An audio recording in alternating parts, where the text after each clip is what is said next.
Abou, Steve was talking about how he tried to get you out of high school. He tried to get you when you transferred from North Texas, and then you kind of finally got you. Could you just I guess what has your relationship been like with him throughout the years? Coach Steve has been a straight shooter ever since I met him. Everything he said to me, I believed in. It just wasn't the time, you know. You gotta find ways, and I ended up here. But relationship with him pretty good. I trust him, believe in him, and I'm gonna keep working hard for him. What made this the time? The way everything unfolded. I took my time in the transfer portal this time around.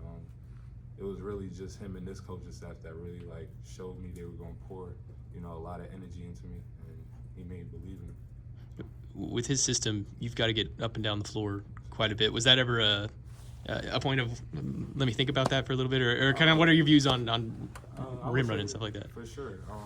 Coming out of North Texas, you know, we had the slowest pace in the country. So he was at Western Kentucky. He told me what he was playing with.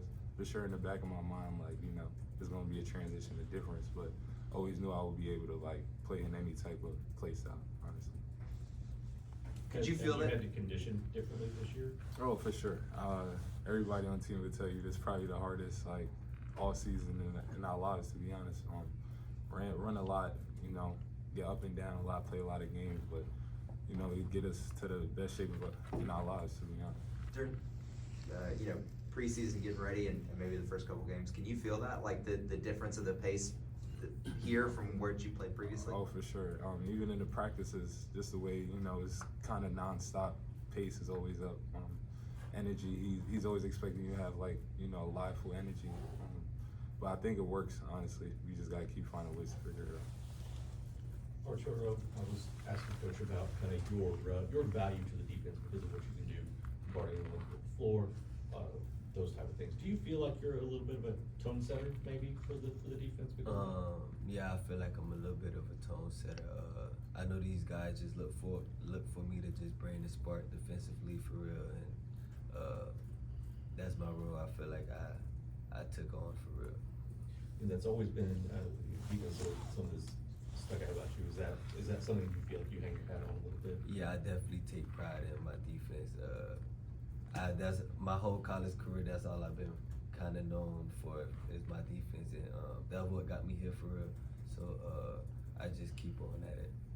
Did you know, like, when you're playing high school, did you expect it to be that way, or did it just sort of over time that just sort of became your reputation and kind of your personality? Throughout high school, yeah, I felt like I was a two-way player. Like I still always had pride in defense, and when I got to college, I didn't expect it to be as noticed as it is now. But yeah, I feel like just when I got to college, it just became noticed. Do you think some of that? Do you think with how hard you play, do you think some of that is your size and maybe people not believing in you and things like that? I say so. That plays a factor in my size. Being my size, you gotta have a mentality with playing defense for real. So, and that's what I pride myself on again, like just playing defense with my size, and you can't get away with not playing defense being 5'8" in this league. So like, who's the hardest to get the ball off in practice? Who's the what? Who's the toughest to get a steal from in practice? Me and Khalil Brentley be competing against each other a lot in practice. So, and you know, Khalil Brentley is a shifty guy, super fast. So, and we almost same size. So it's not like it's a cake in the park. But I definitely say Khalil. A couple games into for both of you. A couple games into Big 12 play. Have you been able to notice, like, Steve Lutz was talking about the intensity and the physicality. Have you kind of noticed that there is kind of a difference of playing in this league? I got it. For sure. This is one of the best leagues in the country. Every team compared to us is probably either stronger, bigger, taller. You know, it's definitely like an adjustment for us.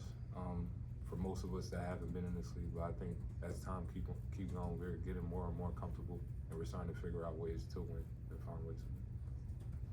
I feel like it have its days for real. I feel like some days they allow us to play. Some days it's worse than others. But the physicality in this league is definitely different from the level I came from, or probably where he was at previously. But definitely different.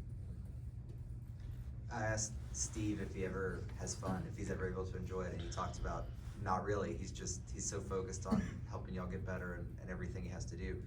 Do y'all ever? I mean, I imagine y'all do see him though, smile, laugh, like. What's he like when he isn't? I guess sort of being intense and being serious and so focused. Coach Les is a regular guy, honestly, like fun loving. Yeah, he's make super jokes. funny. I found him so funny to Yeah. me. Like, he's super cool, funny, got a real good humor. Like, Is he that way in practice, or is this like oh when? no, it's a whole different story. Like, once we step in them lines, and once we get in that practice facility or the main, depends where we practice at that day. It's all the joking and all the being so open and humorous is out the window for real. Like, we got a job to get done. We got to get better. We got something to accomplish.